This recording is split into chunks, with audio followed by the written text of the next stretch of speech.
Det är söndagen den 23 mars 2025 och våren har kommit till Stockholm.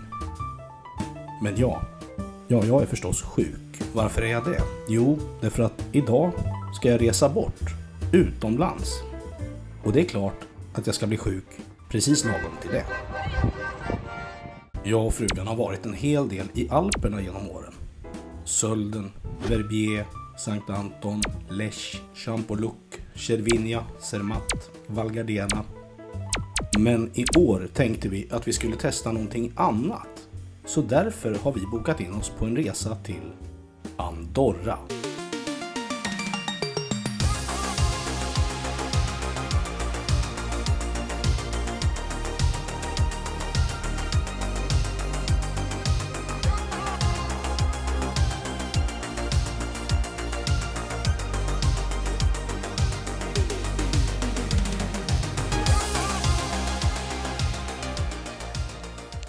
Oj, de här gamla Arlanda-lapparna sitter kvar från förra resan. Visst fan.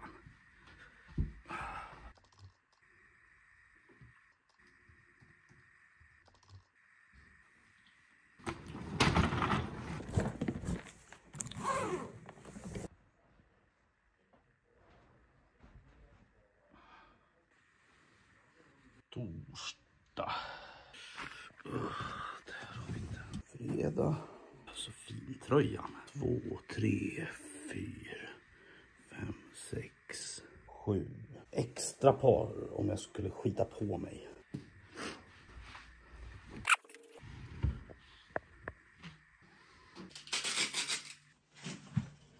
Just det, gå ut och äta middag.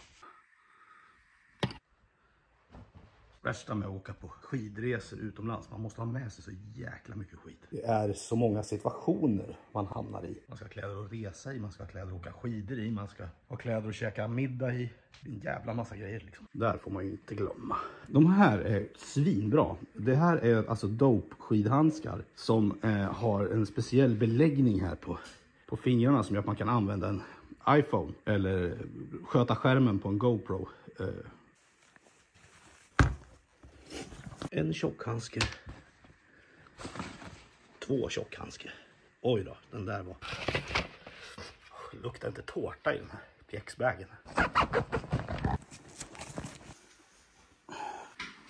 En bättre parfym. Här, jag kan ta det. GoPro.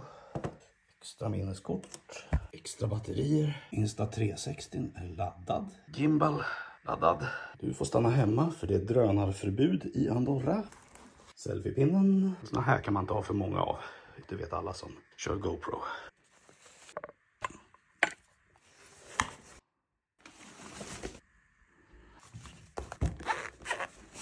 Så den obligatoriska gubbutskriften av alla resedokument. Och skidkläderna.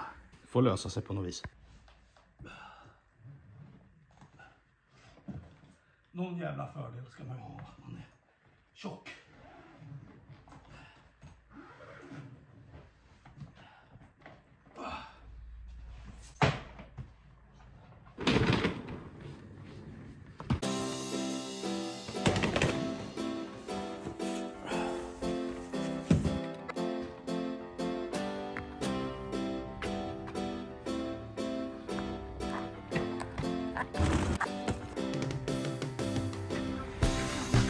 Varför Andorra? Ja, vi ville helt enkelt pröva någonting i en annan bergskedja än Alperna. Och när vi hittade ett företag i Sverige som heter Quality Travel som syr ihop paketresor hit så kände vi att det här blir både enkelt och smidigt att genomföra. Resan går till ett skidsystem som heter Grand Valira som faktiskt är väldigt stort. Det finns över 21 mil pist i det här systemet. Och en kul grej när man åker till Andorra är ju att man flyger till Barcelona. Vilket känns väldigt konstigt när man ska iväg och åka skidor. Bara en sån sak kan jag tycka är rätt rolig. Jag vet, jag är lite konstig. Men att ta sig från Stockholm till Grand Valira skulle visa sig bli lite jobbigare än vi kanske hade trott. Här händer det inte jättemycket.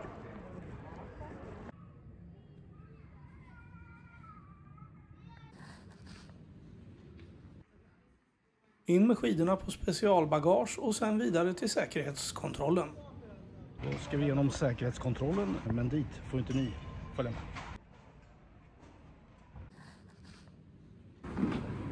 Köpa något läsbart. Sista stoppet på linjen AI8. I väntan på boarding så käkade vi lite lunch. 189 spänn. Och rätt vad det var så var det dags för boarding. Redan vid gaten stod det klart för oss att det här skulle bli en försenad resa. Flygplanet tömdes fortfarande på folk när vår officiella boardingtid egentligen skulle ha startat. Vad vi däremot inte visste då var att det här skulle bli 7 resor värre.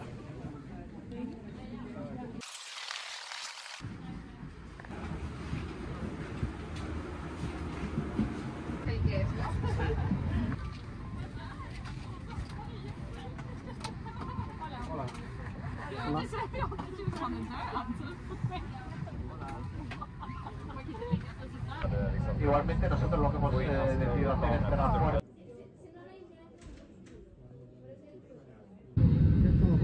Nu har vi setat här i 40 minuter. Timme. Och vi har inte kommit längre än så här.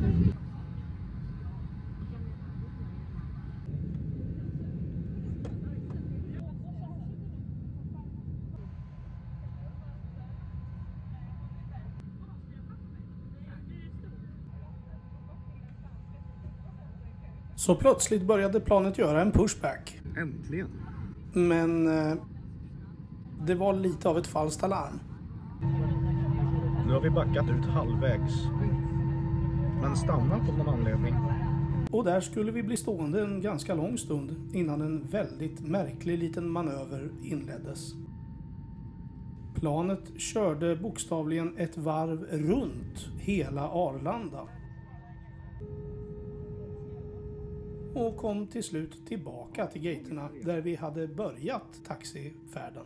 Exakt vad poängen var med det vet jag än idag inte. Men om någon är flygkunnig eller pilot eller någonting och tittar på den här kanalen så får ni mer än gärna förklara det här för mig. Cirka 1,5 timme försenade så lyfte vi till slut i alla fall. Och Vuelings piloter lyckades väl köra in sådär en halvtimme av den förlorade tiden.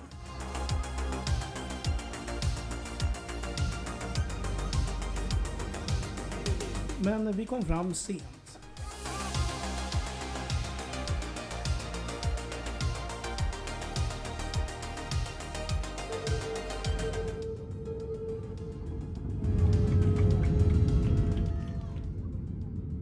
En este momento, los teléfonos móviles y los dispositivos electrónicos pueden utilizarse sin restricciones. Jag har rest en hel del med Vueling i mitt jobb tidigare och jag kan bara konstatera att det är ett struligt bolag som ofta är försenade och inte sällan missar slottider. En annan sak jag har stor erfarenhet av är Barcelonas internationella flygplats El Prat. Och precis som många andra gånger som jag har anlänt där så får man gå en jäkla bit innan man kommer till bagageutlämningen. Väl framme vid bagagebandet så var förvirringen ganska stor. Alltså det ordinarie bagaget kom ju där det skulle. Men sen när det gällde skidorna så var det lite krångligare. Därför att pjäxorna kom också på det ordinarie bagagebandet. Pjäxorna kom inte på specialbagaget. De kom här. Det vanliga bagaget ska komma. Fan ska man veta det? I ankomsthallen stod i alla fall en guide från Quality Travel som förklarade hur vi skulle ta oss till bussen. Som skulle ta oss den sista biten upp till Andorra. Nu ska vi svänga lite här. Äntligen, nu är vi på väg mot Andorra. Efter 4,5 timme på ett flygplan och en minst sagt seg bagageupplevelse så var man ju lite lagom mör när det var dags för transfern. Att jag dessutom var gravt förkyld och eventuellt också hade lite feber gjorde ju inte saken bättre. Som grädde på moset visade det sig att transfertiden inte var de 2 timmar som jag hade trott och inbillat mig om någon anledning. Utan att det handlade om 3 timmar och 20 minuter. Vilket är en transfertid som kanske är lite av en nackdel för Gran Valira.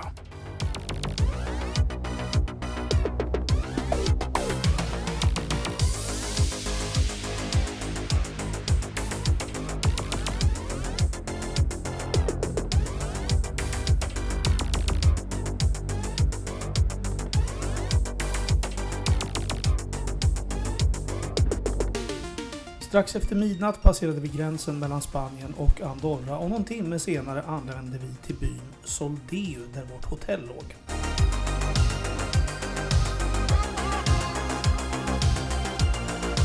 Killen i receptionen på Hotel Piolets var lite knepig måste jag säga. Han informerade oss inte om när frukosten serverades eller vart vi skulle göra av skidorna och pjäxorna. Han bara slängde till oss ett kort och sa vilket rumsnummer det var och sen verkar han vilja ta hand om ett par brittiska turister som anlände strax bakom oss. Vi fick avbryta honom för att fråga en massa saker som var ganska grundläggande och viktiga. Gubben i receptionen sa inte flaska om vart vi skulle göra av skidorna. Det var vi tvungna att fråga. Såg att vi kom med skidor. Ja, mycket gnäll nu. Men vi fick all anledning att bli lite gladare kort därefter. För rummet visade sig vara riktigt, riktigt fint. Nyrenoverat och fräscht och ja, allt man kan önska. Inga fel alls.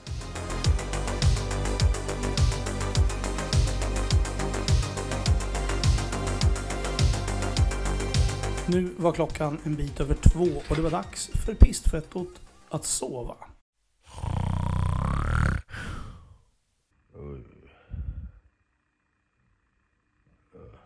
Sjuk. Och så transfern från helvetet kom fram mitt i natten. Sov i crap. Inte för att sängen är rätt skön. Det är inget fel liksom på sängen. Men första natten kanske somnade vid 2, halv 3. Nu klockan 7:30. Man är inte svinsugen liksom. Måste dricka mer vatten.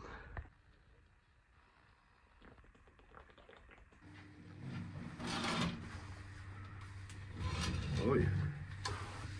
Yes, det där ser nice ut.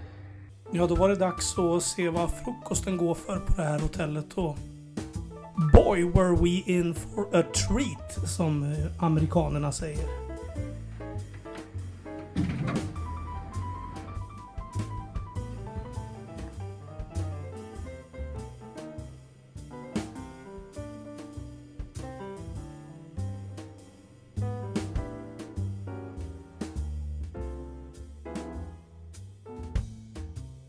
Ja, jag skulle ljuga om jag påstod att det här inte var en av de bästa frukostbufféer jag har sett. Den är garanterat topp 5 av alla hotell jag har bott på i mitt liv och det är många. Dessutom så jäkla fräscht och rent överallt. Man blev ta med fasen på bra humör bara av frukosten. Och att man kunde sitta och inspireras av att titta ut över pisterna och gondolliften gjorde ju inte saken sämre direkt. Nu vart man ju sugen på att åka. Mycket engelsmän här. Mycket...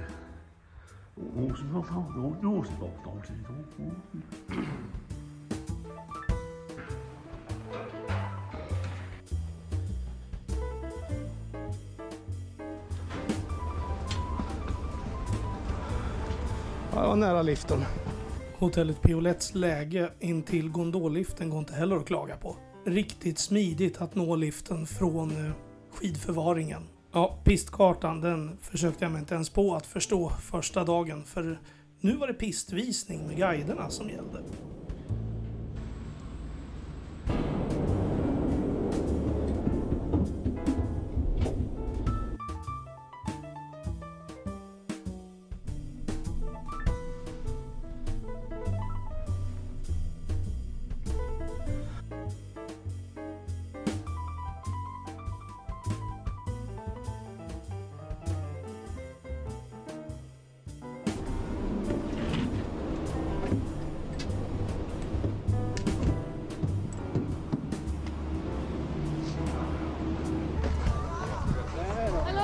Hej. Välkomna! Tackar.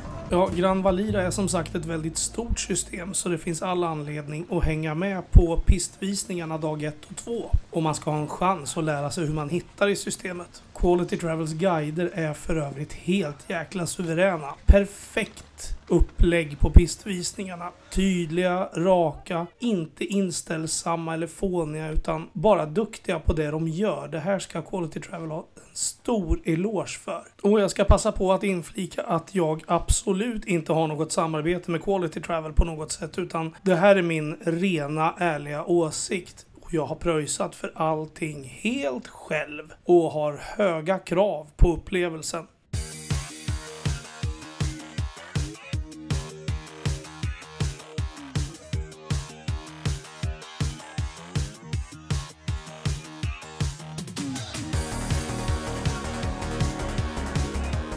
Så hur ser det ut här i Pyrenéerna jämfört med Alperna? Ja, just i Grand Valira så ser landskapet lite mer böljande ut. Lite mindre dramatiskt och kargt. Det är ganska vackert, det påminner en del om Hemsedal i Norge till exempel. Och snön är faktiskt fantastisk. Jag skulle säga att den är bättre än på de flesta ställen i Alperna på samma höjd. Även om det finns så här bra snö även i Alperna, men då på betydligt högre höjd.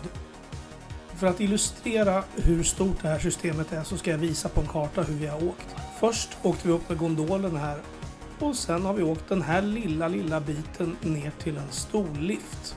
Ja, du inser, det finns väldigt mycket här att upptäcka.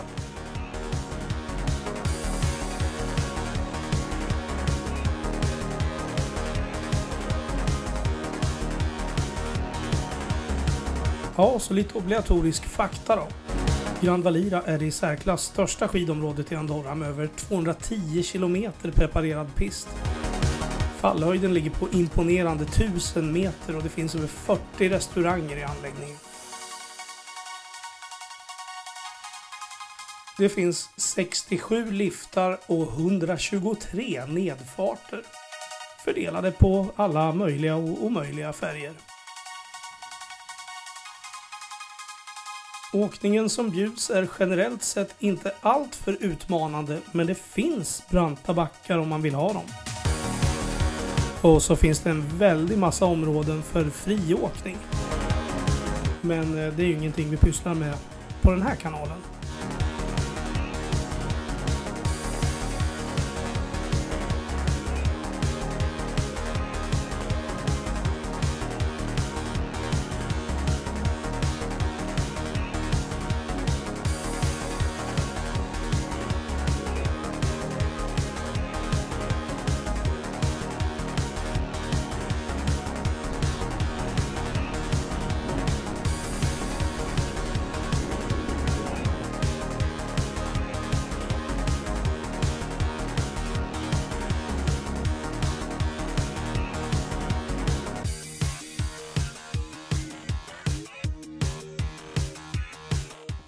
Ta den hem. De kan vi också peka ut, för er som inte har varit här innan, hur man tar sig hem på lättast sätt.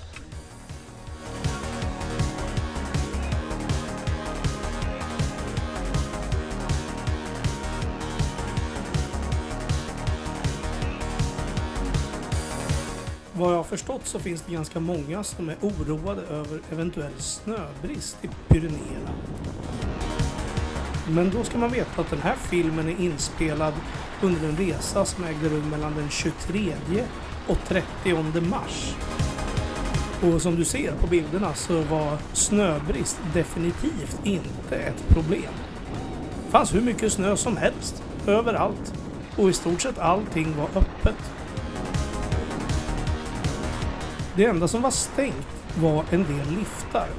Något som motiverades med att det var för lite folk i anläggningen.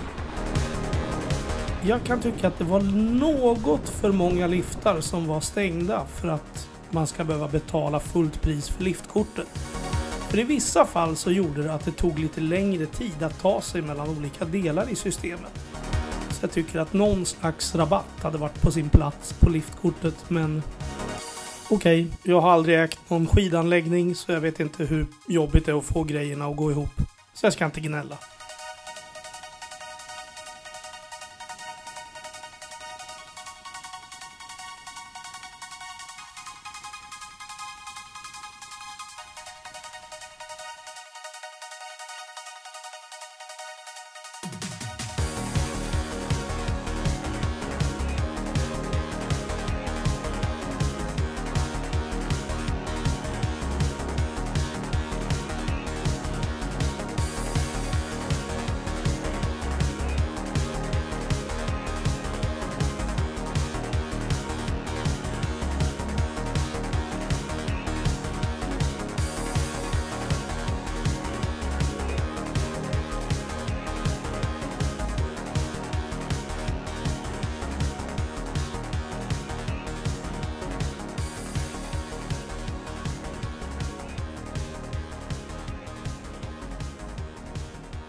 Just när det här spelades in så hade jag ingen jäkla aning om vart i systemet vi var vid det här tillfället.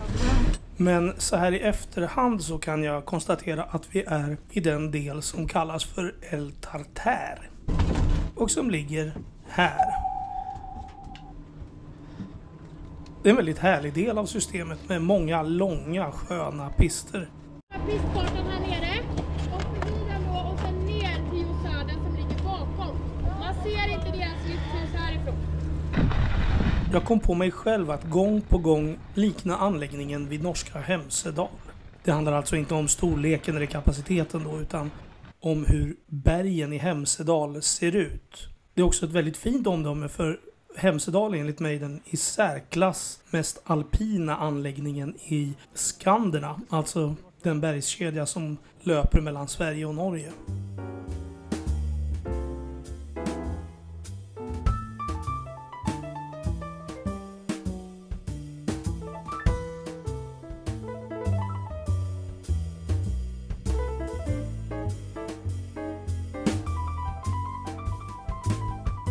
Nu har gamliften stannat. Ta kör i gamliften här nu. Ta och gräva upp elkablar och kör igång. Ja, medan det är stopp i liften här kan vi väl konstatera att det är lite grann som en hybrid av Alperna och Hemsedal.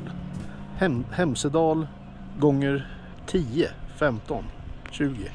Men det var väl ett jävla tjat om det där Hemsedal. Släpp fucking Hemsedal nu. Släpp Hemsedal. Släpp det. Nej, släpp Hemsedal. Jo, tyst nu! Jaha, då har det gått typ en kvart och ingenting har hänt. En skoter har åkt upp här i hög hastighet. Så att, ja då. Det är nog lite fullständiga gåk med den här storlift här. Det är något som inte fungerar. Buenos días, tenemos una avería y estamos trabajando en ellos. Hjälp. Disculpen la molestia. Tack. Ja, jag håller med. Finally. Det var det segaste jävla liftstopp jag har varit med om i hela mitt liv, kan jag säga. Det var klart rekord i sitta i lift. Jag tror vi satt 20 minuter, 25, 30, satt vi 2 timmar.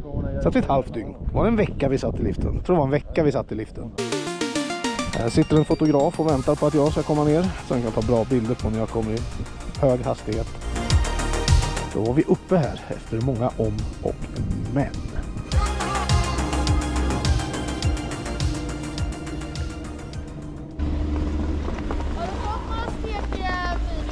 Ja då.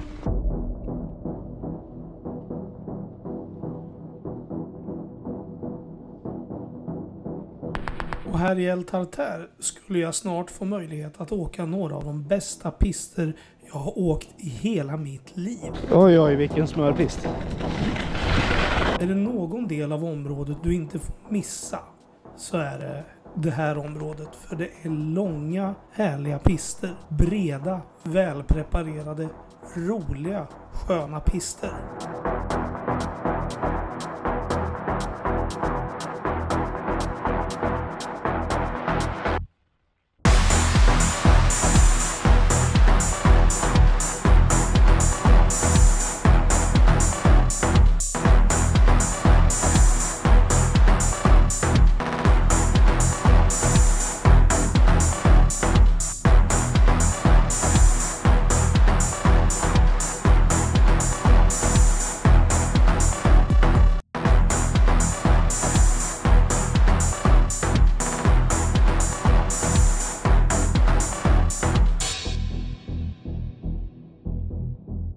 Ja, det tål att upprepas.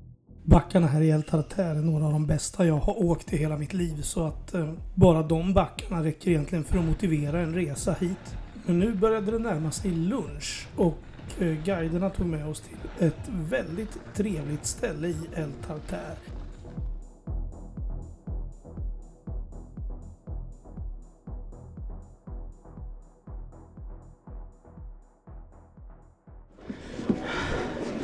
Jessica. Maten överlag riktigt bra här i Andorra, och den här restaurangen var inget undantag. En kort stund senare var det dags att ge sig ut igen.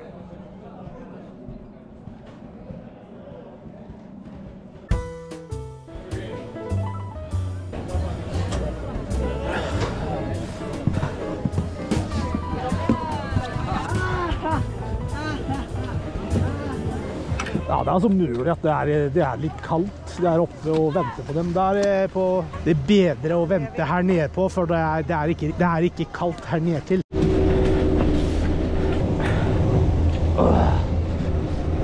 Nu kom det där snöfallet som det pratades om på förhand. Hur är att åka då efter middag? Med röda glajjor funkar det. Med blåa tror jag det går sämre. Men alltså jag tror inte jag är så pass sjuk så jag blir andfådd så här hela tiden i kylan när man har en infektion i kroppen. Det är ju farligt. Kommer vi till Soldéutrappan när vi börjar idag, så kan man inte ha med sig örn och kommer man hem. Men vi ska nog åka ner här då och åka ner i grytan som vi kallar det. Det är en liten knutpunkt för de olika delarna till oss.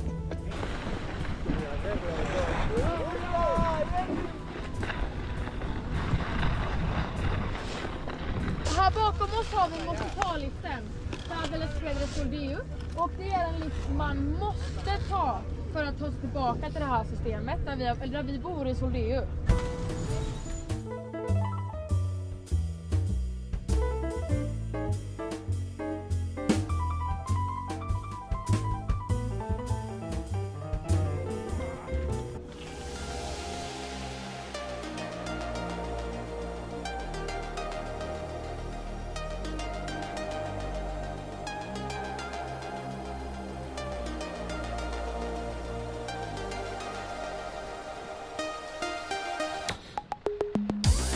Den här smått fantastiska pisten vid namn Rio Solanilles blev början på avslutningen av den första dagens åkning.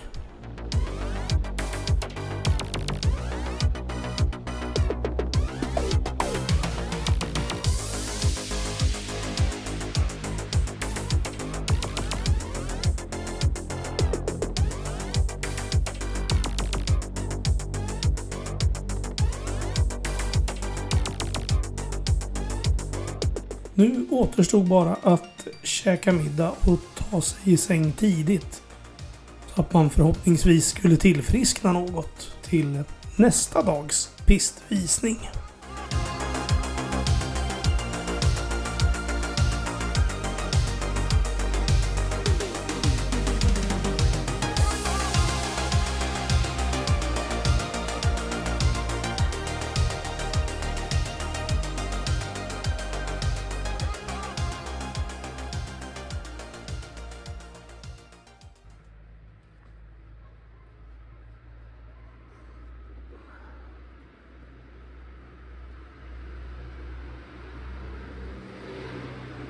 Jag har såna enorma problem med mina öron. Jag får såna otroliga lock. Nu har jag köpt Utabon dunderhonung.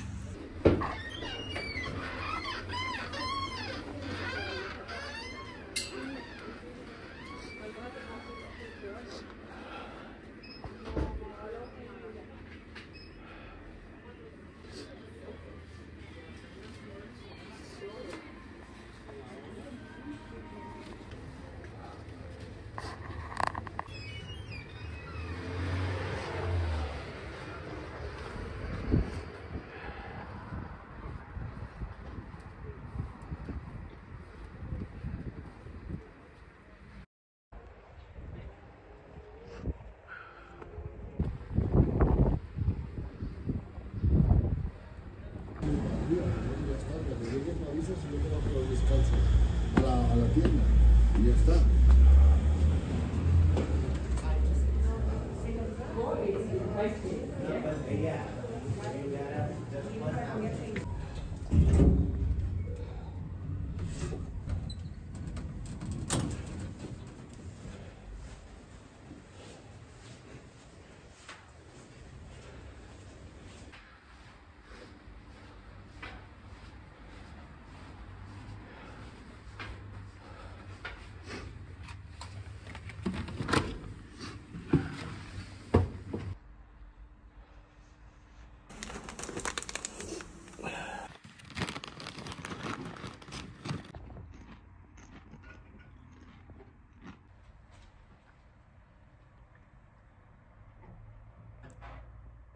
Men jag tycker det var bra gjort idag. Gott. Socker. Nu jävlar kom det snö. Nu har det kommit mycket snö här. Nu jävlar kom det mycket snö. Här kom mycket snö här i Andorra nu. Och här ser man inte mycket alls. Då hade det varit gott med en filt att lägga sig under. Då var det dags att återvända till matsalen den här gången för att käka middag. Och vi blev baske mig inte besvikna den här gången heller.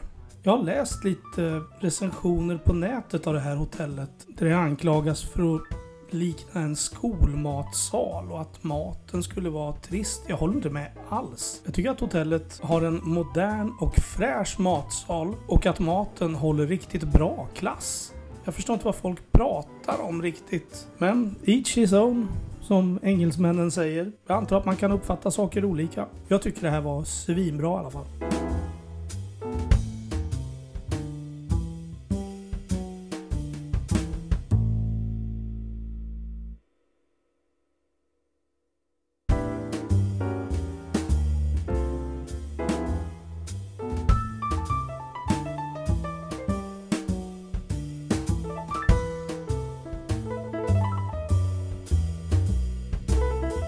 Maten här är fräsch och god. Det är också väldigt rent och snyggt i restaurangdelen här. Det är inte så myspysigt och det är inte så flashigt, men det är väldigt rent och snyggt och modernt. Och det tycker jag mycket om. Det brinner jag för. Och ju längre kvällen gick, desto mer tilltog snöfallet. Och snön den bara vräker ner. Det är helt otroligt. Oj. Vi säger godnatt här. God morgon. Sover dåligt. Hostat hela natten. Men ska självfallet ut i backen ändå. Oj, där var det vitt.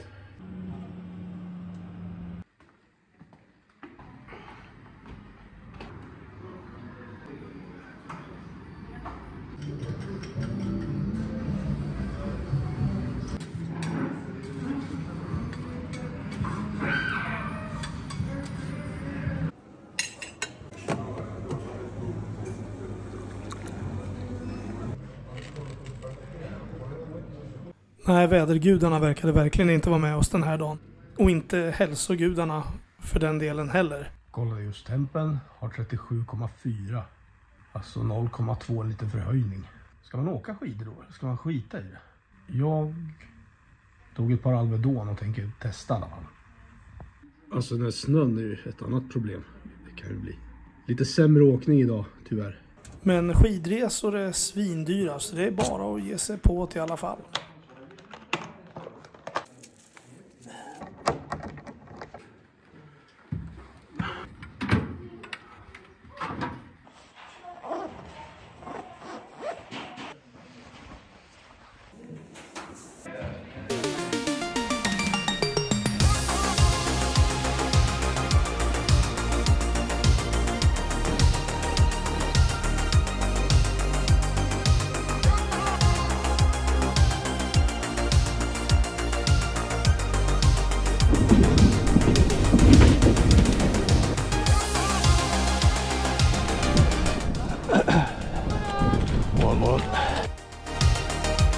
Såna här dagar när man inte mår riktigt bra och vädret dessutom är skit, så är det ju jätteskönt när det är pistvisning. För då är det ju någon annan som ledsagar en genom anläggningen och det är faktiskt rätt bekvämt och skönt såna här dagar. Alvedonen kickade in och det var ingen fara med mig, men vädret det blev bara sämre och sämre och sämre. Här är banken i Mora som har sponsrat.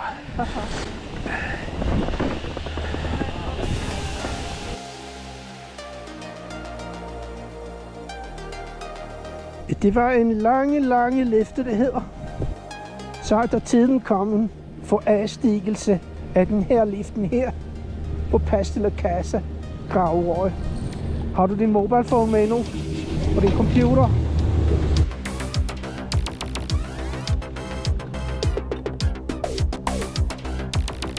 Det var riktigt trista förhållanden att köra i, så det var skönt när vi tog ett kaffestopp. Hola, buenas. 37. Yeah. Very much.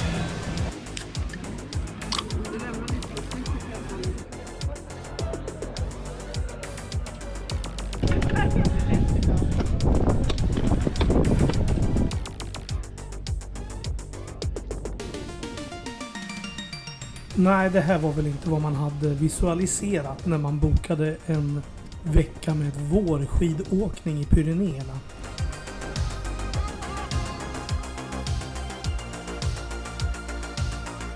De i pistvisningsgruppen som hade varit här förut kunde dock vittna om att det har varit veckor med otroligt skönt väder, sol och plusgrader, när de har varit här förut.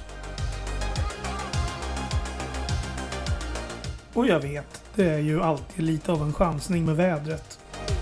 Så är det ju bara när man är på hög höjd. Det är något man får gambla med när man åker till den här typen av destinationer.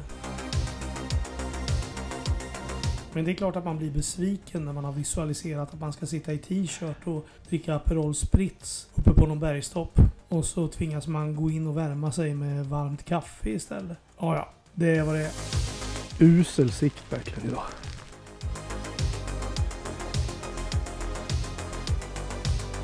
Man vet inte om man sätter skidorna i en isfläck eller i en snödriva. Ja.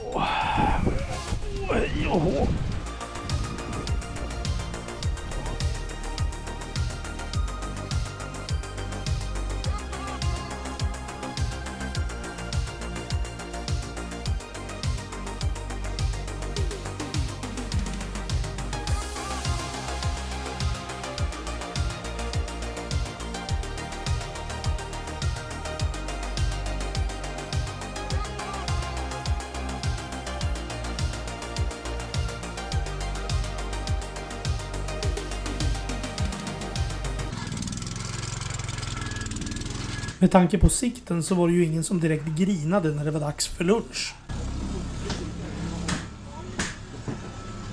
Och lunchen, ja, den var i vanlig ordning fantastico del mar. Med hela familjen uppsatt. Barnen och pappan och mamman.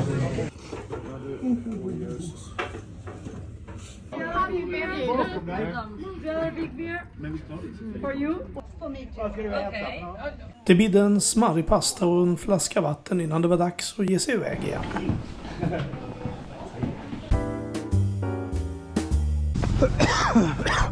Nu började förkylningen och hostan ta ut sin rätt. Förmodligen för att Alvedonen släppte lite grann efter lunch. Den här dagen har vi saxat oss bort till ett område som jag tror heter Grauroig. Planen var väl egentligen att vi skulle över till Pas de la Casa, som är den del av anläggningen som ligger längst till vänster på pistkartan. Men vädret var helt enkelt för dåligt så guiden vågade inte ta oss dit. Utan vi satsade på att komma hem helskinnade istället, vilket jag tycker var en bra idé. Den går bara upp till parkområdet. Ännu en stor eloge till guiden som höll alla på gott humör trots att förhållandena var riktigt usla.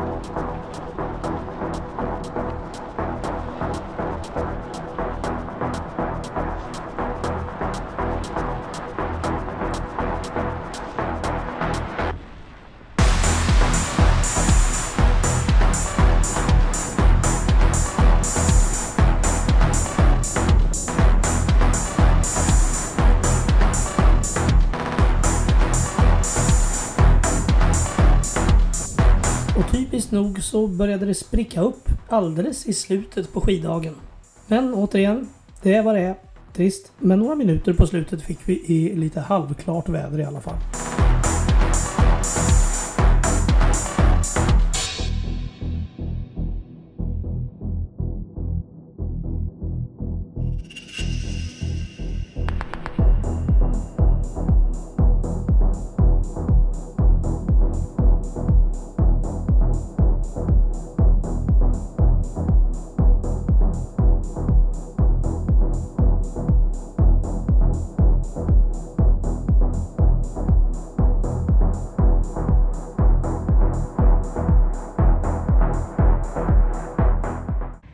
Åk inte skidor med en infektion i kroppen. Nu har vi lämnat in skidorna på slipning här, ska gå på afterski. Men afterski i Andorra är inte som afterski i Alperna. Det blev vi plågsamt medvetna om vid det här försöket att roa oss efter skidåkningen. Andorra är inte Spanien, men det finns likheter. Här går man inte på afterski svettig med skidkläder klockan 3. Det är alldeles för tidigt. Här går man hem, duschar, byter till fräscha kläder och sen går man på afterski, och den börjar i regel runt klockan 18. Och håller sen på ända fram till morgonkanten. Här på klubben Aspen var vi praktiskt taget ensamma när vi kom in vid 17-snåret i skidkläder.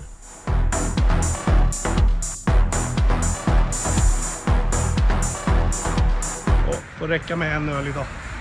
Hälsan klarar inte mer. Och med det lämnar jag er för den här gången. Men vi är inte klara med Andorra än.